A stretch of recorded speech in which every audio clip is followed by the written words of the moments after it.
美国的杜鲁门号的航母已经烧到都黑了，它的防空导弹打到都已经没办法再打了，生产制造赶不上消耗的能量，要从韩国把6个导弹车都拉过去，对美军来讲，它最大的弱点，海军、空军都是要有基地作为定点的，伊朗就专门打你定点。伊朗吃定的就是这些海湾国家不可能跟伊朗发生交战，也就是为什么它的伤亡人数会一直不断的增加。我想这个美国被伊朗看得很清楚，伊朗就专门打你美国弱点打。好，观众朋友，今天节目一开始特别要来关心到，是因为呢最近传出了非常多美军伤亡的数字。那么我们在最新的数字现在统计又再添13人阵亡了。这个数字让川普也是吓了一跳。当然，川普在这个时候还是持续喊美国赢了。那么伊朗的部分则是出动了最强飞弹，狂轰美军基地。这一场战事正在持续的升温当中。我们要赶快来看到这个是川普他最新又在对外喊话说美国赢了。但是呢，我们来看到数字并不是这样说话的。我们来看到这是来自于这个伊拉克的武装团体伊斯兰抵抗组织特别公布了美军的最新伤亡数字。他说对美军基地进行了31次的袭击，最新数字再添13名美军阵亡，数十人受伤。除了这个消息之外，我们还收到了一个最新消息，是在伊朗1日的时候清晨对美军驻科威特基地发动了这一场无人机袭击，伤亡程度远超过先前公布的资讯。除了造成6名美军的殉职之外，还有数十人也遭到了重挫，伤势非常的严重，包括了脑部的创伤、灼伤，还有炮弹炸开瞬间造成的破片伤，至少1名士兵可能面临截肢，这是我们收到的最新消息。而另外一方面，我们来看到伊朗持续的展开行动，真实承诺4已经好几回合了，数十回合。现在最新的一次是在1日这一天，飞弹跟无人机持续的锁定美军在中东的军事设施，使用的是4款他们的飞弹，全部一起出马了。这当中包括了霍拉姆沙赫尔、加德尔系列、埃马德中程跟海巴尔高超音速导弹等等。纽约时报最新的报道说，这一次的攻击从卫星图像来看，至少造成了17处美军的设施都遭到破坏，当中知名的包括卡达、乌代德空军基地、科威特萨利姆空军基地等等。伊朗现在甚至改变战术了，他们避开了美军最强防御区域，开始改攻的是他们的后勤设施、雷达跟补给节点，用不对称战术，逐渐要来慢慢的削弱美军的军力。川普这时候喊说赢了，伤亡数字却不断的暴增。川普还说胜利了，那胜利的点在哪里？将军怎么看？第一个军事作战，如果要说赢的话，最起码要有2个目标。第一个，按照西方兵圣克劳塞维兹所讲的，要屈服敌人的战斗意志。我们看第2次世界大战，包括日本的无条件投降，还有德国的战败投降，都是接受同盟国的条约，屈服他们的战斗意志。第2个，你要达到你的战略目标才能够说是你赢了。那这次美国发动这场战争，很明显的，我认为它的战略目标第一个就是要推翻伊朗的神权政体，建立一个亲美的政权。那第2个来讲，就是要伊朗去除它的这种长程的战略导弹或者是它的这个核武设施但是我们看到这2个战略目标美国到现在虽然说花了很多的武器，可是也没有到目前为止并没有达到。那为什么川普在礼拜1的时候他就说这场战争已经结束了，但是礼拜2我们看到伊朗加大力度，又再一次的打击。那今天川普又冒出这句话，说我已经打到我该打的目标了我该攻击的都已经攻击了，消灭差不多打了这个5000多个目标。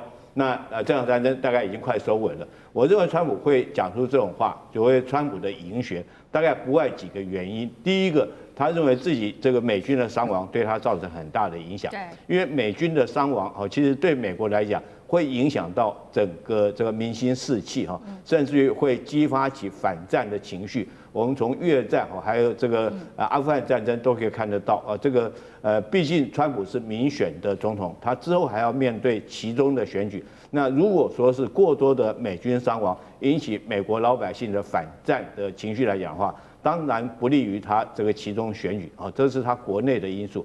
那国外的因素来讲的话，我们都知道这个近期因为荷姆兹海峡被封锁造成全世界的这种这个油价的这种飙涨，还有这个天然气的飙涨那不利于全世界的这种经济，甚至于各国都已经开始要释放出战备储油，不然的话通货膨胀。通货膨胀不要以为说美国自己有产油就可以幸免于外这个油价一涨是全世界的，包括美国民众现在已经感受到这个油价的上涨对他们生活造成压力。那当然对全世界很多的国家尤其是同盟国家更是如此，尤其是海湾这些国家因为战争的关系，让他们的油没办法卖出去。那对于这些同盟对美国同盟的这些海湾国家，当然经济上会造成很大的影响。所以我觉得这个川普在国际上面也有他的压力。第三个，我认为川普来讲在持续战力来讲的话是不足的因为我们刚开始他可能设定的是一场速战速决借着武力的恫吓胁迫伊朗能够屈服，但是没想到伊朗虽然说被打得很严重，可是一直坚强抵抗到现在，甚至于到今天为止这伊朗还在做，虽然说反击的力道有减弱，可是在量的方面虽然减弱，可是在质的方面来讲，它并没有降低。所以我认为川普他可能因为自己知道长期下去对他是不利的，在这种状况之下，他只能给自己找一个台阶下，说我们赢了。我觉得他讲我们赢了，紧接着下来他就想办法要结束这场战争。好，川普想要赶快的结束这一场战争。那同时纽时也特别指出了说，伊朗现在专攻的就是美军的弱点。那美军的弱点跟川普的弱点，赖老师又怎么看？美军的弱点就是美国的武器，它现在缺稀土，所以它的高昂贵的、高精密的这些武器的制造商，它需要稀土。那我们来看看现在的伊朗的打法，它首先前一段时间的第一波的打法，它基本上消耗的是它旧的液态燃料的这些导弹，可是它用它便宜的旧的液态燃料的导弹搭配无人机，去消耗你美国的昂贵的防空导弹。所以它在前几波的时候，不管是美国或是以色列，它的昂贵的防空导弹基本上被消耗的情况非常的严重。那美国的昂贵的防空导弹，不管是在乌克兰战争已经被消耗一大部分，在前段时间红海，也就是去年，也门的胡塞组织在红海对于美国、以色列、英国的这些油轮的攻击，其实我们也很明显的看到，美国的杜鲁门号的航母，它基本上都已经烧到都黑了，也就是说，它的防空导弹打到都已经没办法再打的一个情况。这代表什么？美国的这个防空导弹是它的很大的弱点。那这些昂贵的导弹被消耗很大一部分的时候，都要挖东墙补西墙，要从韩国的这个萨德系统把这个6个导弹车都拉过去，那就是代表什么？代表美国它基本上来讲已经这赶不上。就是生产制造赶不上所消耗的能量，这第一个它的弱点就出来了。接着你看到的是，它开始用无人机去要把中东地区的这些已经花了几十年，花了不知道多少个1000亿的钱所打造出来的这种金融中心、交通运输国际枢纽中心，还有就是未来的数位发展中心、AI 中心的这些阿拉伯海湾国家，全部要引入战争。而伊朗吃定的就是这些海湾国家不可能跟伊朗发生交战，因为他们很明显的知道这不是属于他们的战争。而他们如果帮美国或是以色列，特别是以色列来帮以色列打这场跟伊朗的战争，这显得更荒唐、滑稽、可笑。所以他们不可能在被挨打的情形下，他们也反制的跟伊朗变成交战。为什么？迟早美国他撤走了以后，那这个就是他们要面对的是一个跟9000多万人的战争，他们也不能这样打。这个对于川普来说，这也是他的弱点。为什么？因为中东国家这些富有的国家的经济、财政、金融跟美国的华尔街的经济、财政、金融是交织在一起的。那当中东的国家在这方面受到伤害的时候，对于美国的本土的金融的这些基金，他们也都会受到伤害。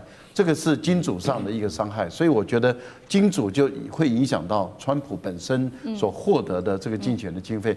你想这样的一个情形下，最后一个就是对美军来讲，它最大的弱点，您刚刚一开始已经有讲了，它最大的弱点就是打瞎你、打聋你，让你看不见、听不到。那这个部分里面，美国的军队因为并不是出动地面部队，所以它的海军、空军都是要有基地作为定点的。那你看，伊朗就专门打你定点，那专门打你定点，那这个对美国来说的话，也是不是很其扰的，也就是为什么它的伤亡人数会一直不断的增加。我想这个美国的弱点，事实上被伊朗看得很清楚，伊朗就专门打你美国弱点打。好，我们看到现在美国面临各方的压力，那川普想要停战，但是呢，以色列现在又最新宣布了，是不是以色列不想停呢？因为他说将投入数百亿美元的预算要来持续打伊朗。那美国现在也有最新的动作，最敏感的时刻，他派出称为叫做末日飞机的16B 空中指挥机前往中东，要维持核指挥的系统。两件事情，第一个是战争是否走向核危机，那还有这个末日飞机透露了什么讯号？第二件事情，川普会不会自己先撤，丢下以色列？委员怎么看？美国有4架末日飞机啊，2架16B， 另外2架14B。14B 的叫 Night Watch， 我们翻译成夜视。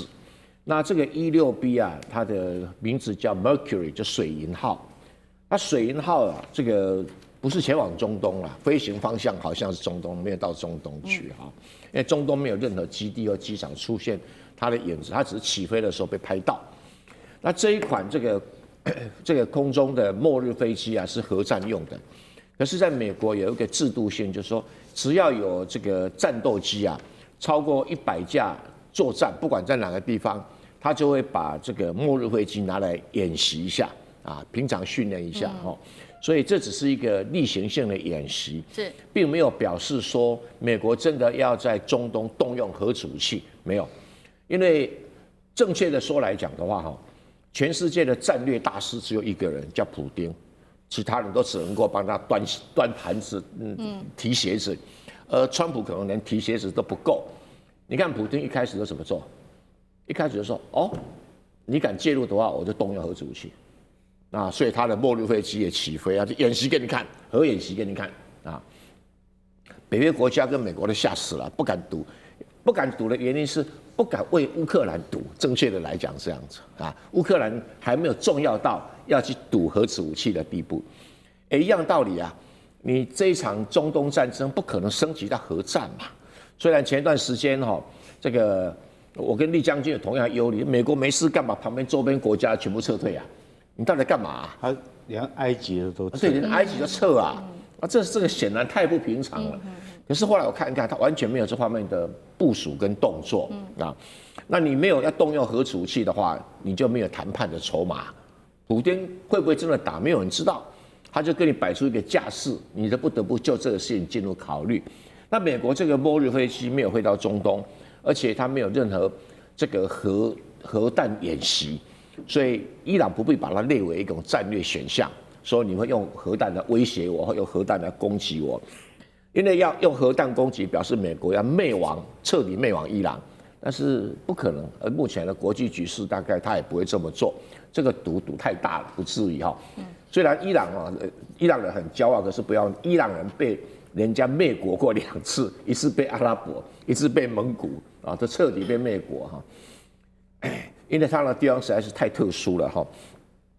但是你说川普受不了国内压力？会把以色列丢在战场上也不会啦，就是第一个问题说，川普不管什么国内经济压力他如果把荷姆兹海峡的控制权丢给伊朗的话，他共和党别选了。对，因为美国不管民主党、共和党所有的总统共同的政策就是要控制伊朗在中东不可以称霸。那伊朗如果控制了荷姆兹海峡，就会中东称霸这个循环的一个过程所以这个美国现在最新消息说，他要占领荷姆兹海峡，就跟后原先预判的一样会不会真的占领我不知道但是他也开始有起心动念要占领荷姆兹海峡了那接下来就看本事啊，因为我觉得川普他不是一个战略大师，像普丁这种，我愿意死多少人来达成什么战略目标，他这是一个小生意人。我今天6个人呢，我死了13个人呢。在一场大战里面，这13个人算什么零头啊？你普丁会算这种东西吗？不会的所以这是个小生意人那现在在美国要达成的战略目标，他自己也不太清楚他只要举个例子，美国当年他的总统下令轰炸南斯拉夫是炸78天，硬是把南斯拉夫政府炸垮。所以有人讲说一定要派兵，其实不是，那是伊拉克跟那个阿富汗的例子，还有另外一个例子更经典，利比亚2011年轰炸几天，220天，硬是把格达费给打垮。因为你如果没有这么久这么大量的轰炸，利比亚轰炸次数多少？9700次，啊，动员25000次。那轰炸结果呢？其他的反对势力才敢起来推翻它。那你今天靠伊朗国防军来推翻，你才炸个几天？哎呀，算了，这种叫小生意人的算盘哦。所以川普根本不是那种美国历史上那种有战略眼光的总统，比普丁差太远了。好，那另外一方面，难道现在是伊朗主要在掌握目前的战场节奏吗？因为最新他也提出了3个停战的条件，是终于提出来了。除了提出3个停战条件之外，他是否在暗中暗示说这背后还有中俄在帮助他呢？因为呢，伊朗总统最新对外宣告说，他有跟俄罗斯，还有另外一个是中国大陆的。关系密切的巴基斯坦通话，那他也提出了3个停战条件，包括第一个要承认伊朗它的合法的权利，第二个美国跟以色列你要支付赔偿金，最后一个是国际社会要提供安全的保障。所以现在目前战场看起来，难道是伊朗在主导吗？这背后伊朗它是否在暗示有中俄的力量在这后面？杨老师怎么看？这个战争，川普当然还是强调是他决定嘛，哈。但是他决定之前，他可能会跟以色列商量，那然后呢，也大概会跟他的金主，也就是要看那个油价或者是股市的线的变化，然后呢，同时他当然也要看伊朗这边跟美国的对抗达到了什么程度，所以你说最后还是谁决定呢？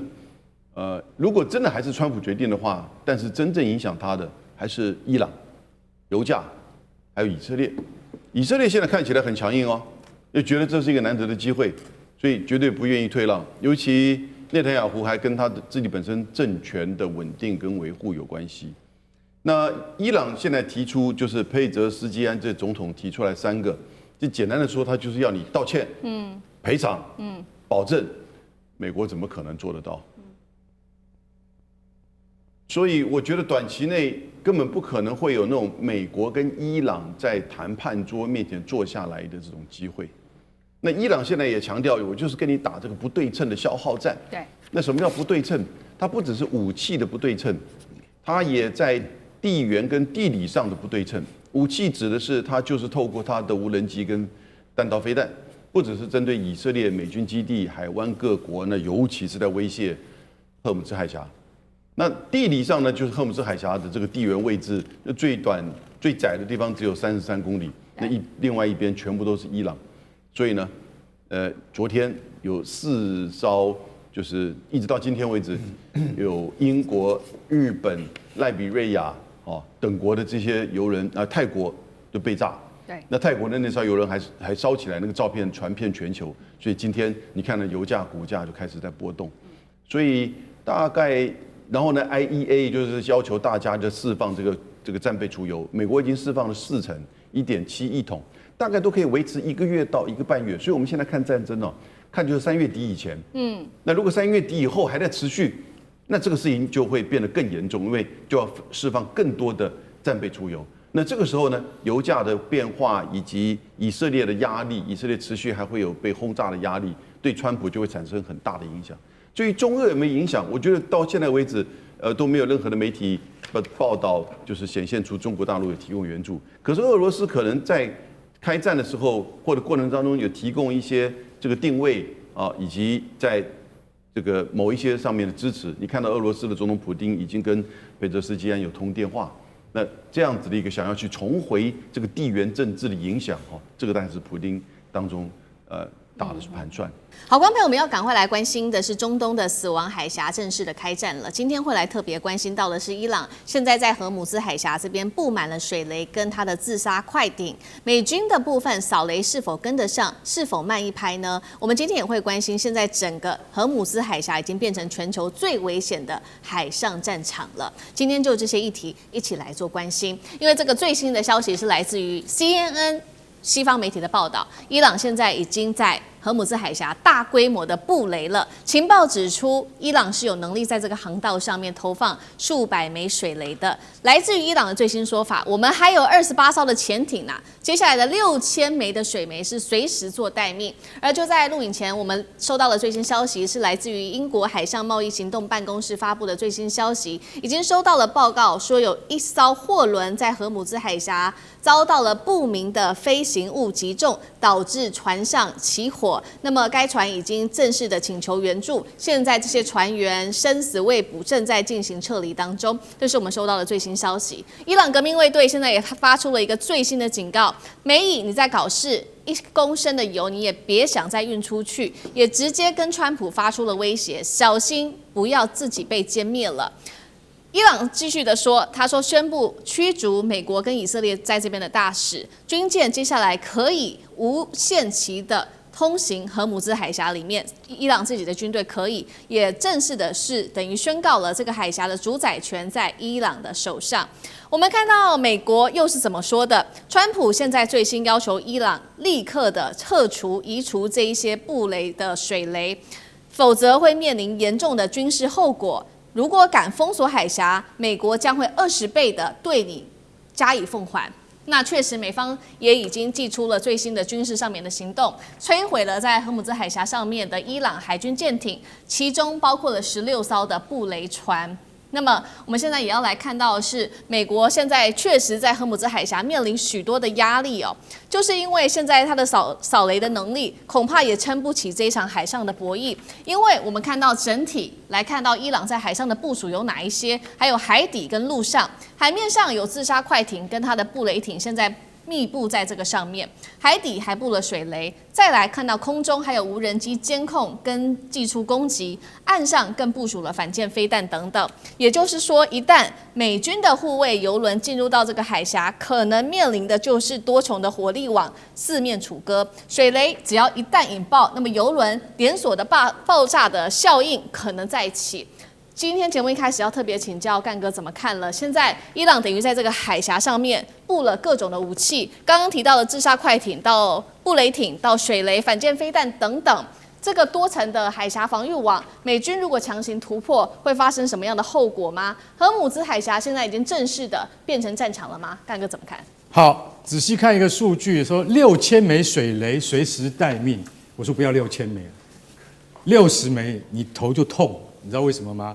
水雷是最难扫的一样工具，也就是说，我们今天常常会听到地雷，对不对？地雷其实在我们一般人的认知之中，就是人员杀伤雷，它是埋在地底下的，那个已经很难清了。如果它是水雷，它会更难清。你还记得你小时候可能看过那个电影，就是说，有一个大大的很多刺，然后布在那个海面的下面一点点，然后用那个铁链绑起来。那是2次大战旧的水雷的你的印象。现在的水雷不但轻，而且质量轻、密度高。然后呢，它分2种，一种是什么？一种叫细流雷，就是我刚才讲的，它会有一个铁链绑住，但是它质量都很轻的。然后另外一个叫什么？漂流雷，它飘哪里去你根本不知道。光60枚你丢下去很容易啊，为什么？可以用直升机布雷，可以用快艇布雷，还可以用军舰布雷等等。你还可以用帆船啊，只要是那种一般的那种民用的帆船啊，它载了几颗，它因为那是很简单的，它是一个就是很笨的一个武器就对了，只要丢到海里去，它自然就会发出磁性。然后呢，美军的军舰全部都是钢制的，所以它会发出磁性。只要地雷、水雷接收到那个讯号的话，你进发。它就会爆炸，就这么简单。所以水雷的效用是在这个地方。2次大战，英国在挪威峡湾布放了很多水雷，就是要遏制它的无敌战舰啊，叫铁壁之号开出挪威峡湾。那对于像这样子的武器，我跟你讲，荷姆兹海峡只有33公里，那么窄而已，跟我们台湾海峡那个宽度啊，还要更窄得多。所以你知道。沿线的，从波斯湾沿线下来的这些国家都是产油国，沙烏地阿拉伯、科威特、阿拉伯联合大公国和伊朗本身。再走过来就是荷姆兹海峡，再走出去是哪里？就是阿曼湾。然后再到了大海、阿拉伯海，这样这个油轮它才能够干嘛？把油运到全世界去。如果它在荷姆兹海峡，它就触礁，不是触礁，被爆破了。它如果说它受伤，通常一枚水雷只能够在船底打一个洞。为什么？因为所有的油轮都是超级油轮，那都超过10万吨。你用水雷你打不成它，除非用鱼雷或飞弹，你打不成它。但是它只要摊在荷姆兹海峡，它就是什么？它就是整个企业、整个全球经济的障碍。为什么？它堵住了。所以只要它能够堵住，我伊朗的那个任务就达成了，我的目的就达成了。所以现在好，那我们就讲川普说我们来护航任务。我告诉你，护航任务要怕的不是这些油轮，是美国自己的军舰本身。他怕死了。航空母舰绝对不能够进到荷姆兹海峡里面去，因为那个叫有去无回。我不知道在里面准备了什么东西。是除了水雷之外，我要是被水雷误伤，那还是小事。我刚才讲过，航空母舰也是10万吨的，你打不成它。但是你要碰到见证者无人机的话，那可以饱和攻击。所以荷姆兹海峡它不会进去。但是你在外面的时候，我请问你一下，美国海军的驱逐舰就都是伯克级都是神盾舰，这些神盾舰都是1万吨的大船，他们只要碰上了一颗水雷之后，它一样也不能动。所以你知道扫雷舰的要求很高，它是什么？它是塑钢的船体，它不能带磁的。所以以前你还记不记得我们台湾发生的庆富案？那个庆富案就是那个他根本从来没有造过扫雷舰，他根本没有那个 know how， 他就跟国防部讲说，跟海军讲说我能够造，这个瞒天大谎。那现在美国你知道只有多少艘扫雷舰吗？3艘，只有3艘，叫做 Revenger 复仇者级，只有3艘而已。还有另外一种最新的叫纳瓦河级，还没有造出来。所以我现在已经把这个战例分析给大家听了。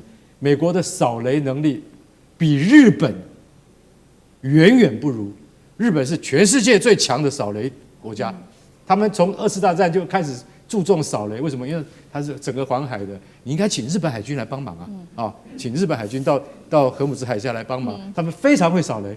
可是美国自己本身没有扫雷的能力，所以拜托不要用军舰来护航。等一下你的触雷之后，军舰自己本身都倒霉啊，这个是异想天开，痴人说梦。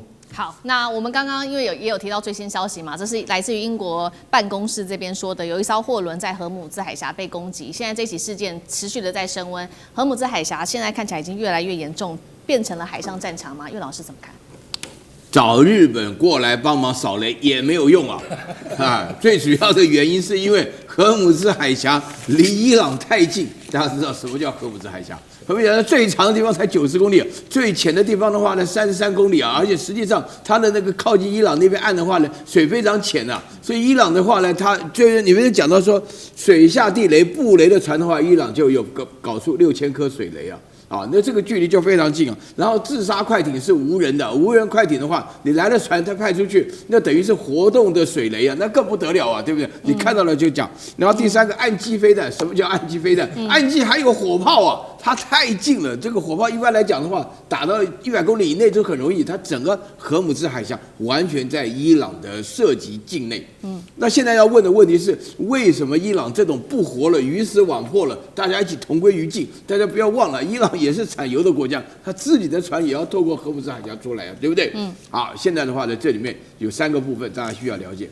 首先，第一个，伊朗真的很生气那个哈梅尼耶的话呢，哈梅尼耶的话呢，就是被杀掉以后，现在就为什么选到他的2儿子这个穆贾什巴这个最主要的原因就是因为伊朗全国上下都非常生气，这个宗教国家的生气不是一般人可以了解的，这个大家就要特别注意。然后第2点的话呢，就是美国跟以色列一开始对伊朗的时候狂轰滥炸，到目前为止只会以暴制暴的结果，那伊朗现在就决定跟你搞个鱼死网破。荷姆兹海峡是不能够封的为什么？里面牵涉到大家千万不要以为说啊，有人现在都降低这种占的比例啊，其实严格来讲，它是至少25%。大家现在说只有20%，其实我听到的是有时候到达33%。为什么？因为中东地区它不但是油，而且是气。你要搞清楚，就是说这个全世界最重要的输油输气的国家都在这个区域，然后这个地形一打开，它一定要经过荷姆兹海峡。另外一边的话呢，红海也是在胡塞武装的势力范围之内，所以两边的话几乎都没有任何的出路。在这种情况之下，伊朗发觉这一招有用，就是说他这个同归于尽，讲起来连我们在座都影响到啊，因为就是说大家一起死啊，最惨的就是韩国、日本加上台湾啊，大陆可能有它的能源的分散区域啊。然后第三个原因更重要的是，美国本身讲不清楚他们到底要干嘛。然后真的我到现在我问了很多人啊，只差求神问卜而已，就是说美国到底在干嘛啊？你跟着以色列去搞这个干什么？人家以色列讲起来，伊朗是最大威胁，你美国根本没有这个压力，所以你在这种情况之下的话，你搞不清楚，然后慢慢被识破手脚。这场战争不能拖，拖到今天11天的时候，伊朗、俄罗斯、中国，甚至连北韩都看清楚了，就是把你拉住，就是把你拖住，让全世界一起下沉，让你产生压力。所以在这种情况下，因为大家就会觉得说，美国要扫雷啦，美国要释出它的这个战备储存油啊，美国要想办法要对伊朗威胁，要无条件投降啊，这个原来不关美国的事了，原来本来没有影响这个事情啊。我甚至可以讲说，这个在这个，你看建中老师会讲得更清楚，在这个发生战争之前，台湾的股市好得不得了啊，现在突然一下完全变了，现在每天都非常的稳，就 volunteer 啊。就是不知道到底是怎么样上上下下摆动。好，确实哦，现在伊朗祭出了这个荷姆兹海峡，在这边布雷这一招哦，希望给全世界都压力，并且对美以施压。那另外一方面，其实呢，这个伊朗他也是看准美军在这个荷姆兹海峡这边做这个扫雷的动作，其实是无能为力的，特别是在扫雷的能力跟速度上，其实都跟不上伊朗的速度。我们先来提到伊朗这个美军的扫雷能力，为什么说严重不足？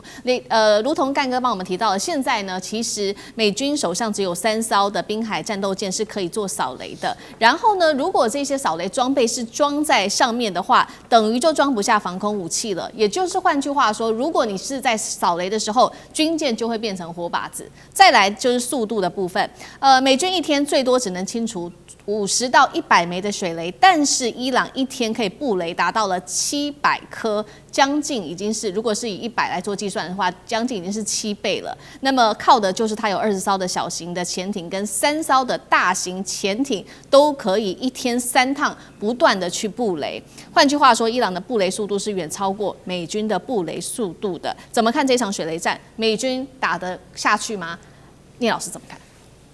单纯谈水雷战，当然美军当然打不下去嘛，这个真的是差非常大。这个伊朗呢，这个对荷姆斯海峡对他来讲哈，不管21海里、33公里，这个最短的地方，实际上对他们来讲是一个非常重要的，所有的战术战略的重要的，说不好听就是他们战略武器啊。他们用这个是可以真的牵制到世界，包括我们讲说我们现在东方所有的人员、天然气所受的伤害。但不管怎么说，它不是随便要封锁。这是他的武器，他最主要的，我们现在很清楚，他的现在的敌人就是真的已经火力全开的。除了以前以色列，就是背后的这个父亲就是老爸就是美国嘛。当然，这个川普呢，他就特别的执意要去打。刚才那个苑教授讲到，真的搞不清楚他为什么要打，但是我等一下分析一下他为什么要打。而这次有一个很大的逻辑问题啊，我等一下讲一下。你说美国会不会赢？当然不会赢，但是这是定义问题，也不算不赢啊。因为你知道川普的个性，他不是那个 apprentice， 他有3招吗？第一个攻击、攻击再攻击，他玩梭哈，你知道都是先丢大牌，我多厉害，我全世界第一，我先吓死你，叫你不敢动，来跟我谈和平协议，我要4个理由，前2个理由就是他一定要达到的终极目标，他完全没达到。他现在就要退缩了，不是很塔口吗？他真的这次是标准塔口了。你知道美国是很奇怪、很特别的，他是自以前到现在能够让他越来越强大，就做兵工厂，然后全部用代理人战争。别的地方打，像俄乌就是这样，他能够一直在后面 support 你乌克兰，他人就不要出去。这次还真的就去了，还真的不知道为什么就直接打伊朗。真的他对伊朗痛恨到这样吗？不是，其实有真正的很重要的原因。我先讲一下 ，Apprentice 讲他就是攻击、攻击再攻击。第2个叫永不认输嘛。那第3个叫死不认错嘛，大家都知道这3个名言就是属于川普的。他已经输了，但他不能认输。他原来觉得他一天跟委内瑞拉一样，就可以把那个首领斩掉。他是已经斩首没错，他不知道整个伊朗的神权精神加上民族主义结合在一起，就算反对派也都没办法接受你把我父母杀了。这个问题很大，他才发现他错了。他原来1天就说4天5天可以解决，就打了10天之后，他说战争快结束了。他到底打什么咋结束？他理由很简单，我打了5000多个点，5000多又怎么样？他的终极目标4个里面最重要2个。其实就是核计划、核能力，所有的核设施、核能要全部毁灭吗？你去年钻地弹不是钻60公尺，不是要炸到核吗？结果没有成功，这次就一定做得到，他一直很有信心。第2个是导弹啊，尤其长程导弹，它导弹已经研发到，因为伊朗的攻击力量是很强，以色列是因为靠美国，那它有一个金囧是可以防范没有错。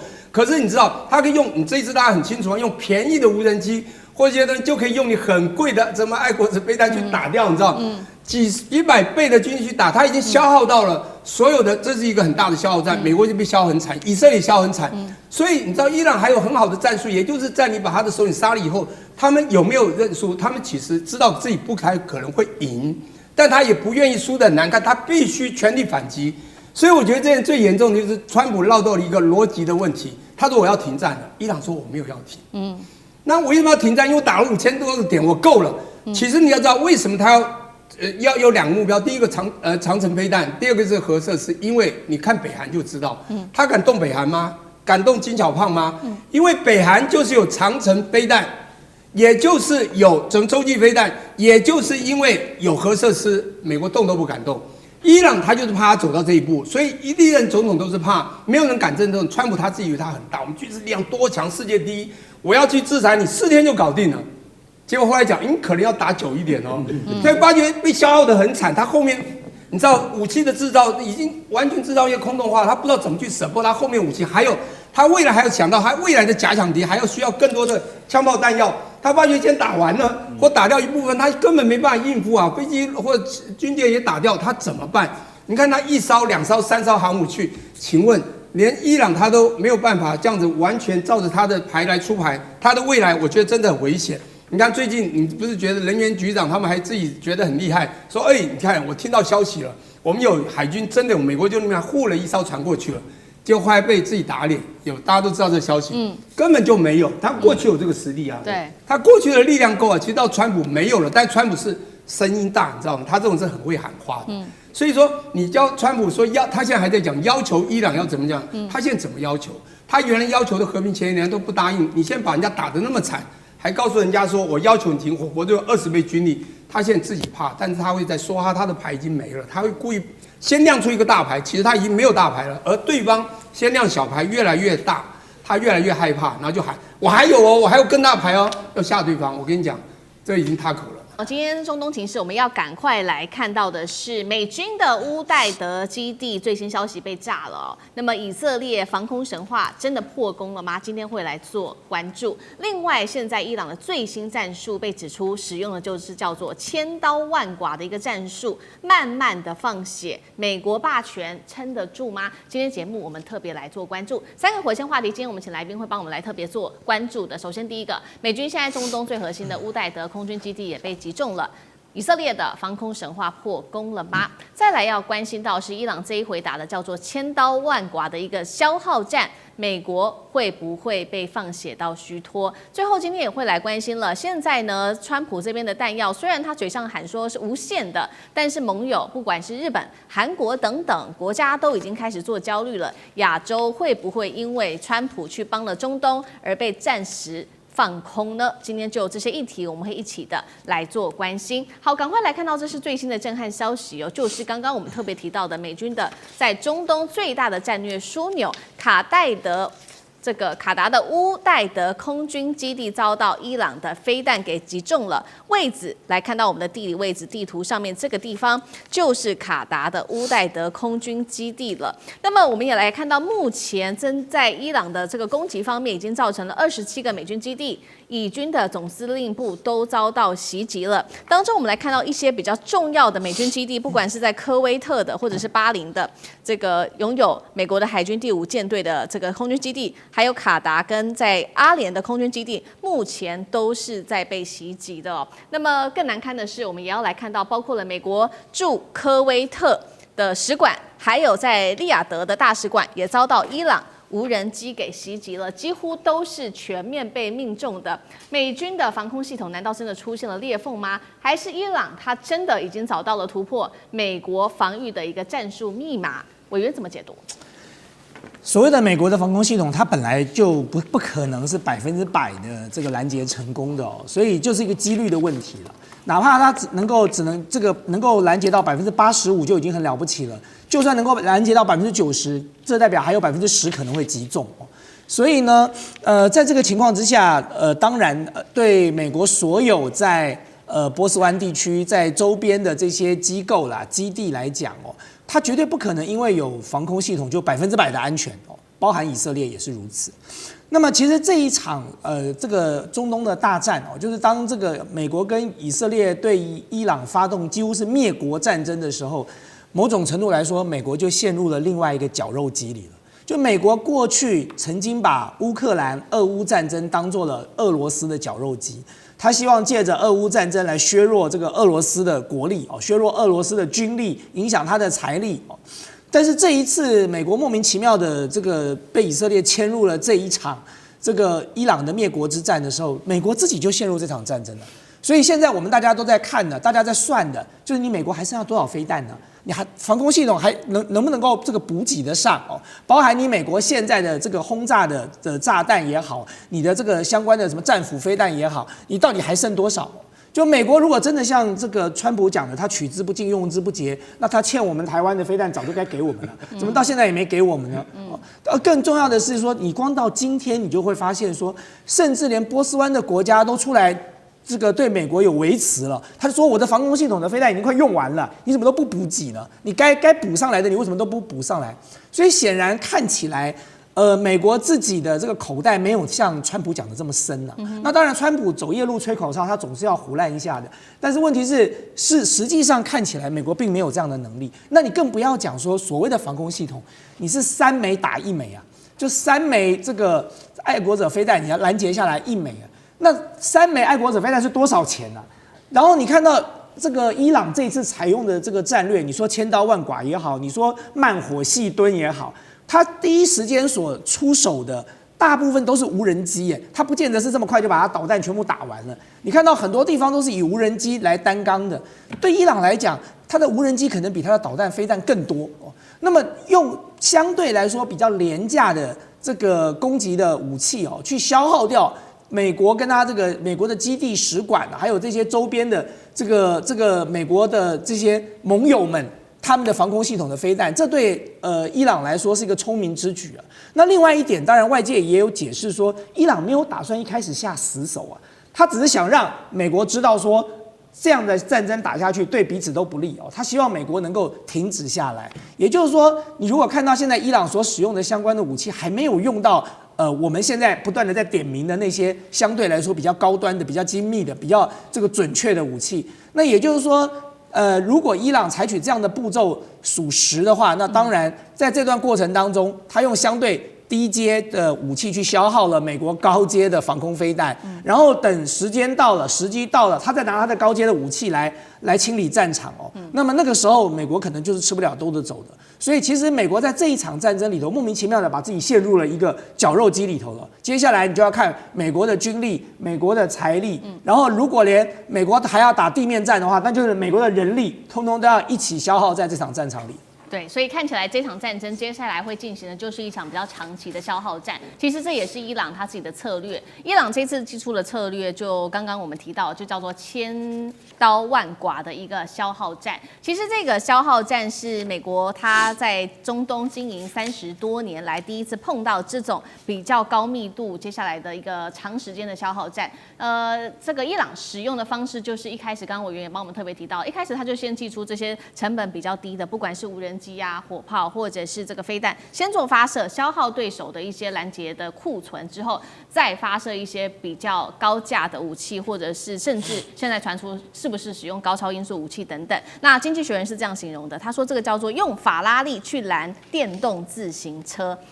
现在以色列它寄出的这个防空的武器，不管是爱国者、萨德跟剑士3型，拦截率以色列说可以到达90%，但是呢，这个消耗量还有包括这个成本，我们现在也把数据调出来看，真的是差的非常多。刚刚特别讲到的这个伊朗所使用的无人机，一架大概成本是落在2到5万美元，但是我们看到这个拦截的成本，以色列的方面必须花费400万美元，对于以色列来说，其实压力非常大的。更不要说现在伊朗手中还有统计起来大概2500枚的弹道飞弹跟数万台的见证者无人机。外媒直接做了一个预估，接下来美国还要消耗多少钱呢？因为第一天的轰炸就烧掉了7.79亿美元，换算新台币247亿元，每小时等于1小时就烧掉了新台币大概10亿元左右。所以总的行动加起来，现在外媒估算美军会消耗的经费高达了6.67兆元，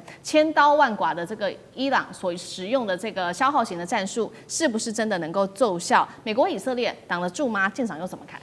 如果我今天是伊朗的决策者，我是高层我要打这场战争的时候，所有要讲我要怎么打这场战争它一定是以己之长，我有什么长处，攻彼之短，它的什么是短处？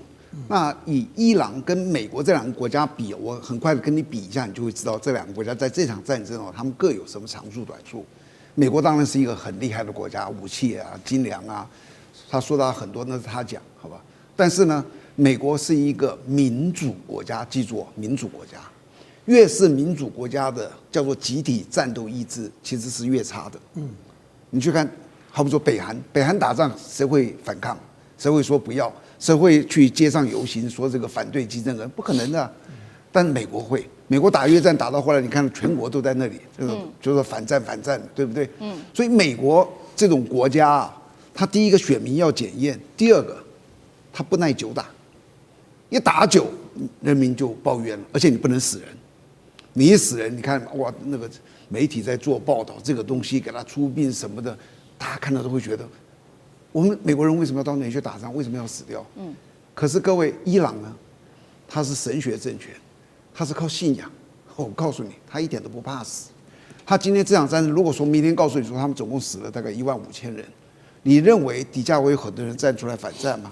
在伊朗不可能，他们反而会激起一股仇恨，我们要跟美国去拼了。所以说这两个东西的第一个就是差在这里，就是伊朗不怕牺牲，美国怕。因为美国要选举，这是第一个。第二个，美国是千里迢迢而来，大兵哪有一天要耗多少油啊？伊朗呢就在我家自家的院子，所以呢，只要拖，美国就一定败，因为你要支撑多少。那我呢，我就在原地啊，我就在那里等着，慢慢的跟你耗。所以你知道，伊朗一定是采取了一个，就是我跟你耗下去。然后第三个，你知道。这个弹药你可以很明确的知道，美国是绝对不够的。为什么？因为美国刚经历俄乌，它提供多少弹药？那以巴的冲突，那它提供的是更多的弹药。这些弹药不是说，现在我缺很多弹药，那这样子好了，你是弹药生产商、飞弹生产商，你加开一个这个生产线好不好？他怎么加开生产线？我今天加开一个生产线，你知不知道要投资多少钱？投资完毕之后，这场战争打完了，那我加开生产线，弹药卖给谁？他们想得很远。所以不是说你说，我要紧急加班加生产线就能加生产，它的量就是这么的大。那美国已经经历太多的这个消耗了。然后大家也应该知道，为什么最近我们的军售一直延宕？你知道吗？因为就美国的立场而言，他永远以他自己的国家利益为第一优先。对，你台湾排在后面。如果日本打起来，日本又排在你台湾前面，因为他那里有好多的美军呐。韩国打起来也在你前面，菲律宾打起来也在我们台湾前面，因为菲律宾也有8个9个的美军基地。台湾有没有美军基地？没有，所以你的排序是很后面的。当我们的生产是足够的时候，而且都不知道该卖到哪的时候，那时候我们就会送到台湾去了。所以你去催他也没有用。对他而言，我先看看我自己的国家利益，你知道，这是一个，就是有时候你去抱怨美国，你知道，你不要抱怨他。因为他的国家利益有一个排序，台湾不在这个排序的前面。对，就是因为美国现在针对这个中东的战事，他心里面有一个排序盘算，所以我们看到现在日韩也都很紧张。就如舰长刚刚帮我们看到的，日韩都在抱怨说，那你美国现在都把你的不管是飞弹或者是你的舰队都转到中东去了，那接下来我们怎么办？这是来自于日韩的最新说法。日本的国会南韩都已经开始焦虑了。那川普是这样说的，他说大家不要担心哦，我们美国呢这个弹药几乎是无限的，可以永远的打下去。立刻说完就遭到美国国会的打脸，美国智库的打脸，美国智库直接的做警告。他怎么说呢？他说，美国我们这边在拦截的弹药方面消耗的速度是远高于补充的速度的，而且呢，海基的战斧巡弋飞弹已经被大量的使用，产能的补充还要好几年的时间呐。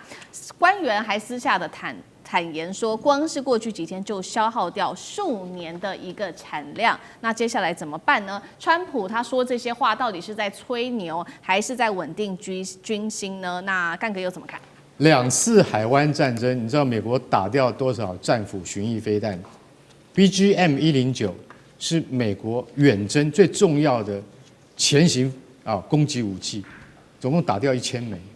你知道搞了多久才补回来吗？10年。因为什么？因为它不是战舰，它不是战机，它的优先项目是在第2、第3、第4后面的，所以打掉这些飞弹之后，这是美国最先进的飞弹，那怎么办？慢慢生产回来，加上美国又不景气，好不容易才补回来。这次你看一打，又打得快光了。我坦白讲一句，不是美国没有钱能够生产，而是它已经没有那样的工业能量。如果交给中国来做的话，很快1个月就可以补齐了，但是问题是美国没有这些熟练工人，不知道跑到哪里去了。我再讲一个小故事，就是说在越战高峰的时期，1968年那个时候，你知道吗？美国派驻在越南的战斗机不够了，从哪里调？从台湾调。台湾调什么？调 F5自由斗士式，先去补越南战场。为什么？因为这飞机小轻，可以对地攻击越共，所以叫我们赶快先借20架过去。我说我们台湾怎么能随便借你飞机？开玩笑，我们面对的是对岸的敌人，是中国大陆那更大的那个敌人。然后美国说没关系，这一趟打完之后，我就给你更好的 F51比 F5A 还要好。结果你知道，我们就真的美国是大哥，我们就真的借了20架给他，没有还过啊。